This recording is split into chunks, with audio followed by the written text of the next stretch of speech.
Ano ang tatlong options na pagpipilian ni Muslim sa giyera ng Iran kontra Amerika at Israel? Maganda ang paksa natin ngayon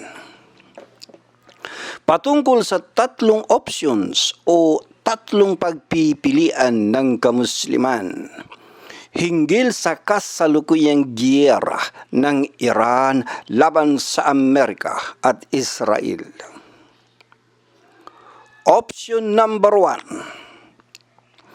1. Ano kaya kung magtulungan ang lahat ng kamusliman at pansamantalang isantabi muna ang salungatan sa akida upang huwag magapi ng hayagang kalaban ng Islam? Or option number 2, ano kaya kung huwag na lang magtulungan ang kamusliman kahit na magapi pa ng mga kalaban, basta ba ang mahalaga sa lahat ay kanya-kanya tayo ng akida? Or option number 3, ano kaya kung magpaka-neutral na lang ang kamusliman at walang kakampihan sa dalawang magkalaban? Ito po ang ating paksa. Hiraman po natin sumandali ang fatwa, hukom, ng isa sa pinakamalalaking ulama sa buong mundo, si Shaykhul Islam Ibn Taymiyyah. Kahabagan nawa siya ng Allah. Ano ba ang kanyang fatwa tungkol sa mga Shia at tungkol sa giyera? Ipaliwanag po natin ng malinawan ang lahat sa paksa na ito. Pero bago natin ilahad ang fatwa ni Ibn Taymiyyah, ay huwag natin kalilimutan na ang bansang Iran, bagamat Shia ang majority, ay naglalaman din ito ng mga Sunni na ang bilang ay 20 milyones. Sila ay mga Sunni na mga kapatid natin sa akida na dapat lamang tulungan ng kamusliman dahil nananawagan sila ng saklolo. Mga kapatid natin sa pananampalataya ang mga Sunni Muslims sa Iran, nangangailangan sila ng tulong. At ano ang sinasabi ng hadith? Wa qala Rasulullah sallallahu alayhi wasallam, mathalul mu'minina fi tawaddihim wa tarahumihim wa ta'atufihim mathalul jasadi idha ishtaka minhu udwun tada'a lahu sairul jasadi bis-sahari wal humma. Malapit-lapit na pakahulugan. At ang sugo ng Allah sallallahu alayhi wasallam ay nagsabi, ang parabola ng mga mananampalataya sa kanilang pagmamahalan, habag at awa sa isa't isa ay tulad sa isang katawan. Kapag alinmang bahagi ng katawan ang nasasaktan, ang buong katawan ay hindi makatulog at nilalagnat. Pinaka-authentic po na hadith ang ating source, Sahih al-Bukhari at saka Sahih Muslim. Ganyan ang kapatiran sa iman, kapatiran sa pananampalataya. Hindi ka mapakali kapag dumaranas ng hapdi ang kapatid mo. At mga kapatiran natin iyan sa iman, mga Sunni Muslim sa Iran, na higit na mga nangangailangan ng tulong. Sige po at balikan na natin si Ibn Taymiyyah. Ano nga ba ang hukom ni Ibn Taymiyyah tungkol sa Shia at tungkol sa panahon ng giyera. Ang prinsipyo ni Shaykhul Islam Ibn Taymiyyah ay nakabatay sa 3 bagay sa Islam. Una, hustisya, katarungan. Pangalawa, pagtatanggol sa mga Muslim. At pangatlo, pag-iwas sa maling paniniwala katulad ng bid'ah o paglihis sa akida. Idetalye natin ang nasabing 3 punto. Unahin natin ang hustisya para sa kahit na mga kalaban mismo. Sinabi ni Ibn Taymiyyah, anya, ang Ahlus Sunnah, ang pinakamakatarungan sa mga tao, kahit sa kanilang mga kalaban. Source natin, Majmu' al-Fatawa. Ibig sabihin ay, hindi inaapi ng mga Sunni ang mga Shia at tinatalikdan ng mga Sunni ang maling paniniwala ng mga Shia, ngunit hindi sila na mga Sunni nagiging hindi makatarungan. Ibig sabihin ay, hustisya pa rin ang pinapangingibabaw kahit pa mismo sa kalaban ng Islam. Pangalawang punto. Isunod natin ang patungkol sa hindi pagsuporta ng Sunni sa mga maling paniniwala at mga gawaing bid'ah at iba pang mga ligaw na katuruan ng Shia. Pinuna ni Ibn Taymiyyah ang ilang doktrina ng Rafidah, Shia, tulad ng mga sumusunod. Una, ang pag-aalimura o pagsusumpa ng mga Shia sa mga sahaba. Pangalawa, ang pagdideklara ng mga Shia na kafir ang maraming sahaba. At pangatlo, ang labis na pagtataas sa katayuan ng mga imam na mas mataas pa sa mga propeta at iba pang mga doktrina ng katuruang Shia. Dahil sa mga doktrinang ito ay nagbabala si Ibn Taymiyyah laban sa pagsuporta sa mga kilusang nagpapalaganap ng ganitong mga paniniwala na magpapaligaw sa kamusliman. Pangatlong punto, ang patungkol sa pagtatanggol sa kamusliman sa panahon ng giyera, na katulad ng kasalukuyang giyera ng Iran kontra Amerika at Israel. Sa panahon ng digmaan ng Islam laban sa mga Mongol, na siyang panahon na inabutan ni Ibn Taymiyyah noon, ay ipinaliwanag niya na minsay kailangang unahin ng mga Muslim ang dalawang sumusunod. Una, ang pagtatanggol sa lupain ng mga Muslim. At pangalawa, ang pagpigil sa mas malaking kalamidad o mas malaking pinsala. Dito nagmula ang isang mahalagang prinsipyo sa Islamic jurisprudence na nagsasabi ng paganito: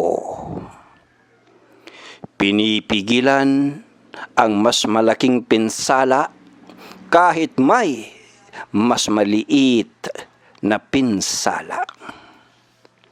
Na kumbaga sa kasabihang kanluranin ay ganito ang ibig sabihin. Kung dalawang kasamaan ang kailangang pagpilian, ay mas pipiliin ang lesser evil o mas maliit na pinsala kaysa sa greater evil o mas malaking pinsala. Kung halimbawa, sa kasalukuyang gira ng Iran kontra Amerika at Israel ay lesser evil o mas maliit na pinsala na magtulungan ang mga Sunni at Shia at iba pang akida.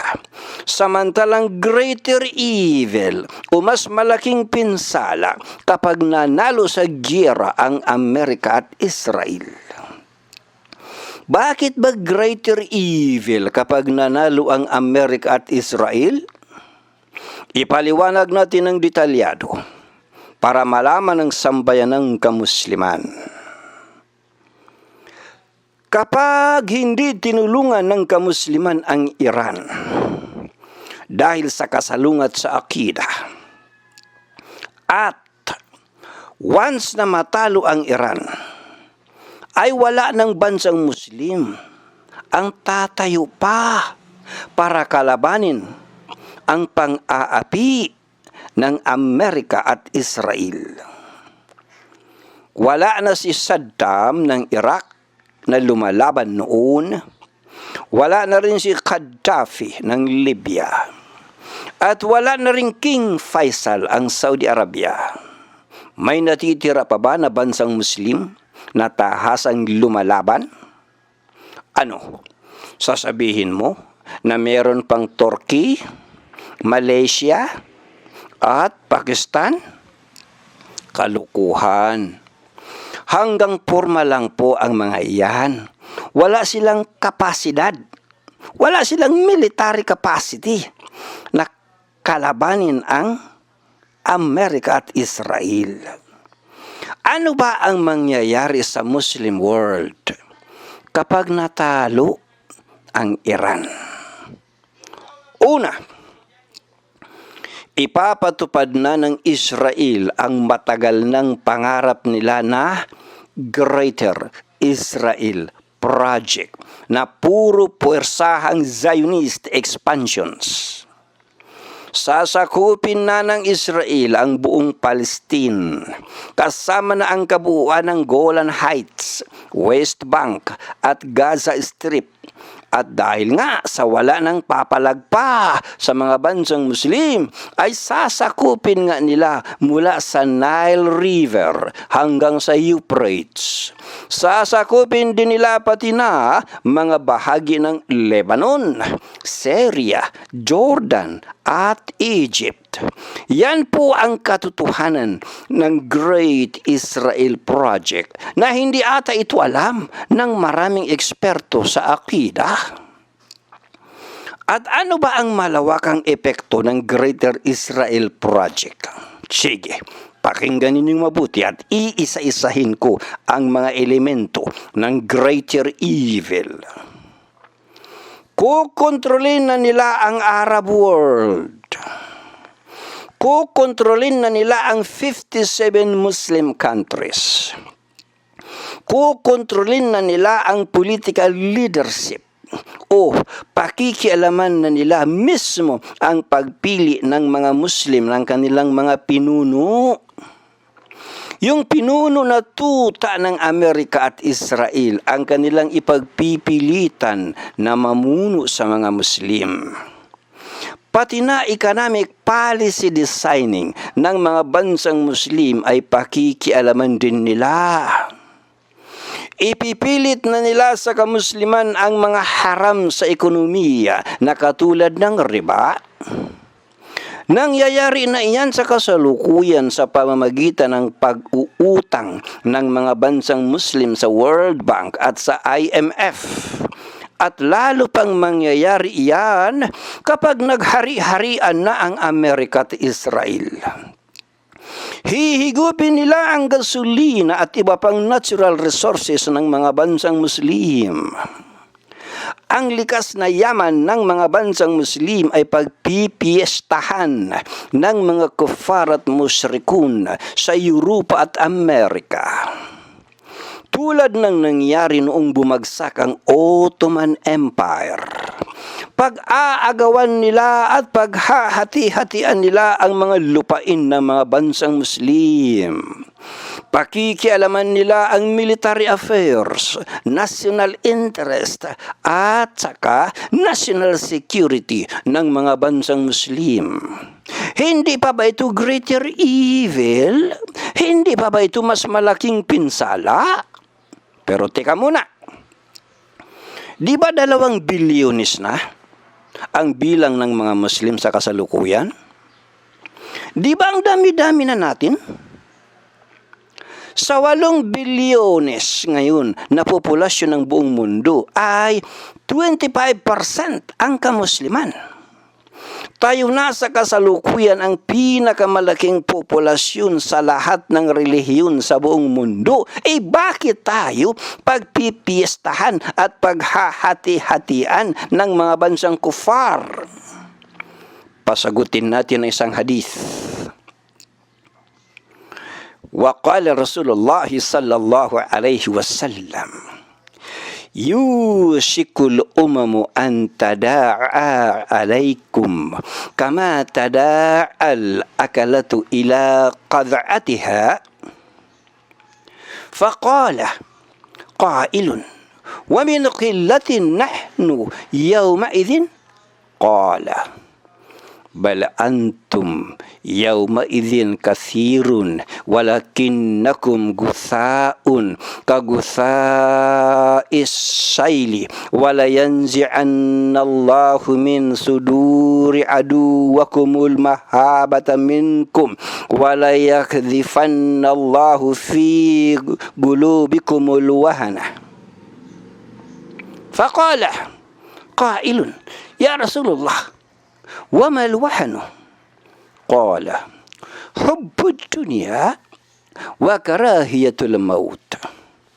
Source natin, Sunan Abu Daud, graded sahih ni Shaykh Al-Albani, malapit-lapit na pakahulugan. At ang sugo ng Allah sallallahu alaihi wasallam ay nagsabi, darating ang panahon na ang mga nasyon ay magtatawagan sa isa't isa para salakayin kayo na gaya ng pagtatawagan sa hapagkainan ng mga nagkakainan. May nagtanong, mangyayari ba yun dahil kakaunti kami sa bilang sa araw na iyon? Sinabi niya, hindi, bagkus ay marami kayo sa araw na iyon. Subalit, para kayong bula sa isang alon. Tatanggalin ng Allah sa puso ng mga kalaban ang takot sa inyo at pupunuin ng Allah ng wahan ang inyong mga puso. May nagtanong, sugo ng Allah sallallahu alaihi wasallam, ano ang wahan? Sinabi niya, pagmamahal sa mundo. Pagmamahal sa mundong ito at pagkamuhi sa kamatayan. Source natin, Abu Daud at saka Ahmad. Iyan po ang dahilan sa hinang pagmamahal sa makamundo at pagkamuhi sa kamatayan ay pwedeng matrap ang Muslim world sa patibong ng pinagsamang puwersang Crusaders and Zionists. At hindi lamang yan ang mangyayari na greater evil. Pati na ang Islamic culture and Islamic religion ay pakikialaman din nila. Sa paanong paraan na mapapakialaman nila pati na ang relihiyong Islam? Una, pakikialaman nila ang mga Islamic curriculum ng mga Islamic universities. Kasi sa mga universidad galing ang mga ulama. Mga universidad ang bumuo sa kamalayang Islam ng sambayanan. Babaguhin nila ang katuroang Islam sa mga universidad. Tatanggalin sa lahat ng subject ang usaping jihad.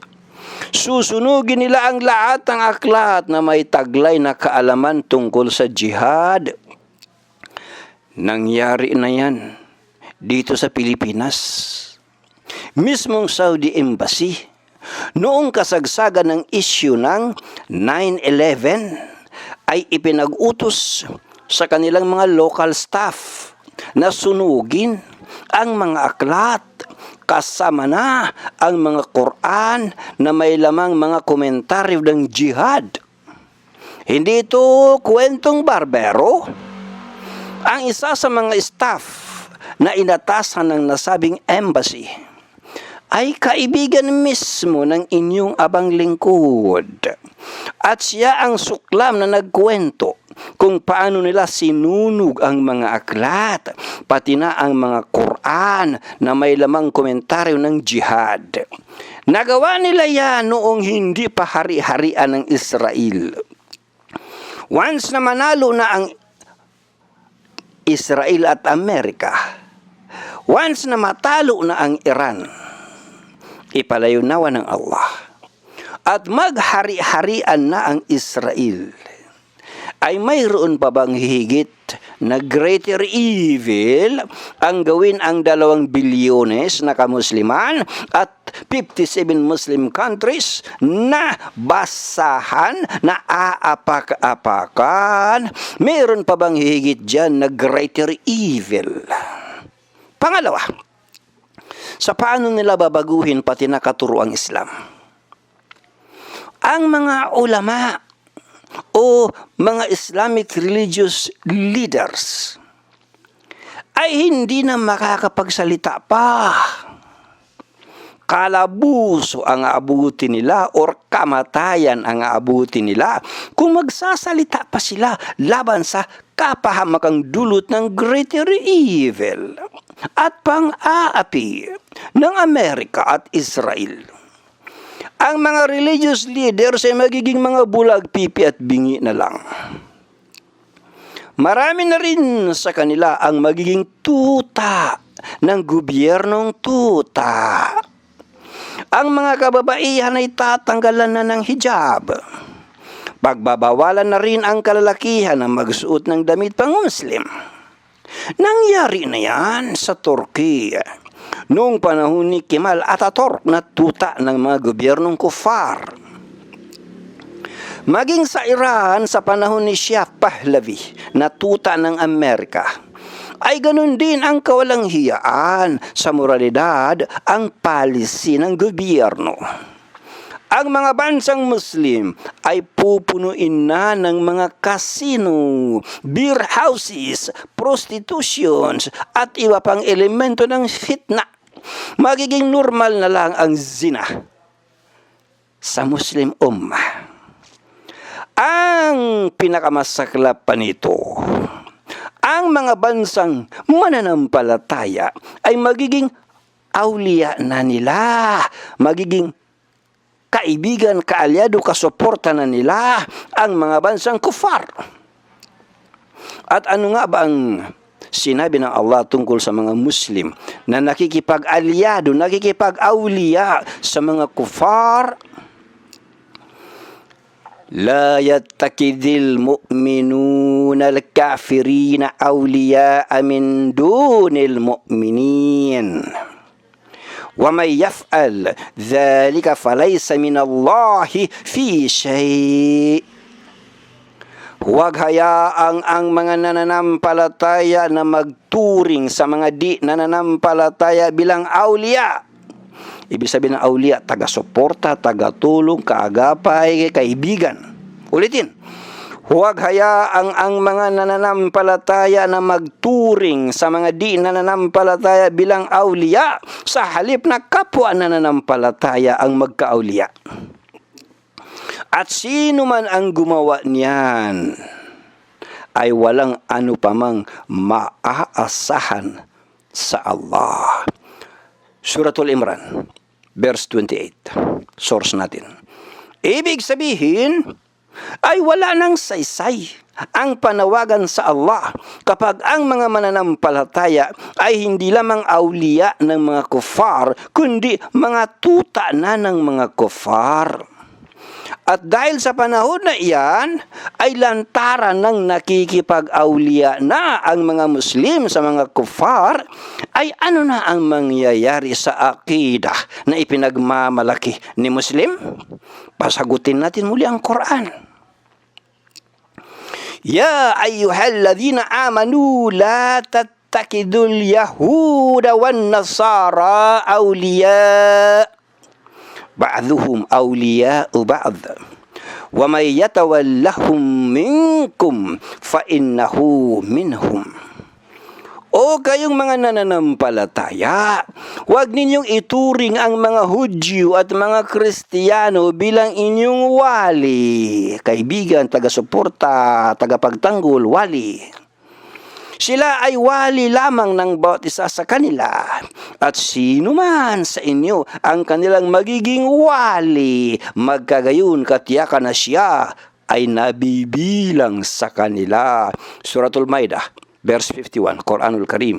Ang ibig sabihin ay magiging kafir na rin si Muslim na nakikipag-awliya sa mga kufar. At ito na ang pinakamasaklap sa lahat ng greater evil. Hindi na ang Allah ang kinatatakutan ng Muslim ummah, kundi Amerika na at Israel ang katatakutan ng 57 Muslim countries. At ano ang sabi ng Allah kapag iba ang kinatakutan ni Muslim at hindi ang Allah? Pasagutin natin muli ang Quran. Innama dhalikum as-shaytanu yukhawwifu awliya'ahu fala takhafuhum wa khafuni in kuntum mu'minin. Chapter 3 verse 175 Quranul Karim. Si Satan lamang ang umuudyok sa inyo ng takot sa kanyang mga awliya. Kaya't huwag ninyo silang katakutan, kundi ako ang inyong katakutan kung kayo ay tunay na mga nananampalataya. Wala pong tunay na kaligayahan sa mundong ito. Wala pong tunay na kaligayahan sa buhay ng isang Muslim kung sa halip na katakutan mo ang Allah, ay iba ang kinatatakutan mo. Kung naghahanap ka ng tunay na kaligayahan, kung naghahanap ka ng comfort, ginhawa sa buhay, kung naghahanap ka ng gaan sa anumang pasanin mo sa buhay, ang formula po ay takwa. Takot sa Allah. Wa may yattaqillaha yaj'al lahu min amrihi yusra. Chapter 65 verse 4 Quranul Karim. At sino man ang mahintatakutin sa Allah ay pagkakalooban niya ito ng gaan sa kanyang mga gawain. Kaya't mas piliin dapat ng kamusliman ang lesser evil. Ang magkaisa na lang at magtulungan ang mga Sunni at mga Shia pansamantala at iba pang mga akida at tulungan nila ang Iran dahil kapag hindi nila ipinagtanggol ang Iran at sa oras na matalo ang Iran ay tiyak na makakamit ng kamusliman ang sukdulang global oppression na siyang higit na greater evil na dapat ay huwag dyan mahulog ang Muslim ummah. Kilalang kasabihan ni Ibn Taymiyyah ang paganito. Anya, ang Ahlus Sunnah ay nakakaalam ng katotohanan at nagpapakita ng awa sa mga tao. Ibig sabihin, tinatalikdan ng Sunni ang mali, ngunit hindi sila kumikilos sa kawalan ng hustisya. Ayon sa pamamaraan ni Ibn Taymiyyah, una, tinatanggihan ang maling akida ng Shia. Pangalawa, hindi sinusuportahan ang bid'ah o maling doktrina ng Shia. Pangatlo, ngunit pinananatili ang hustisya kahit sa kalaban. At pang-apat, ang mga digmaan ay hinahatulan batay sa pinsala at kapakinabangan sa mga Muslim. Ibig sabihin, ang tinitingnan sa oras ng digmaan ay hindi po akida, mga bro, kundi ang tinitingnan ay kung ano ba ang makapipinsala o makakapagligtas at makakapagbigay seguridad at pakinabang sa kamusliman. Yan po ang tinitingnan, mga bro. Batay sa prinsipyo ni Ibn Taymiyyah, ang giyera ng Iran kontra Amerika at Israel ay tatlo ang options ng mga Muslim. na pagpipilian ng kamusliman upang huwag silang malagay sa bunganga ng mas malaking pinsala or greater evil.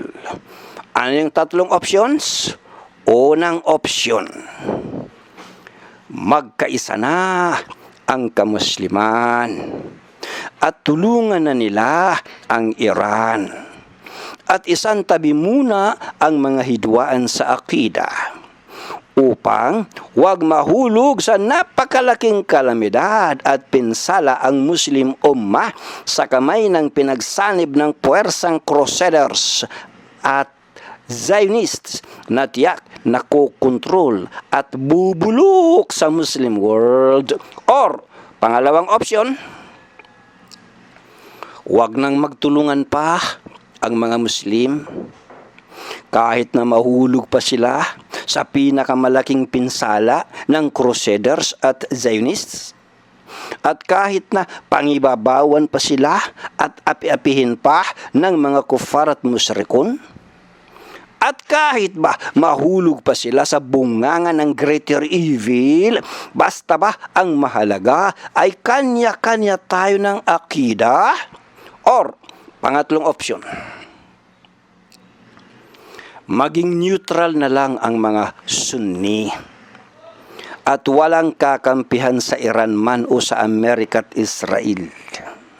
Pakatandaan, kapag hindi tinulungan ng mga Sunni sa iba't ibang panig ng mundo ang mga Sunni sa Iran na 20 milyones na ang bilang ng kanilang populasyon, ay nabangga ng kamusliman ang babala ng isang hadith.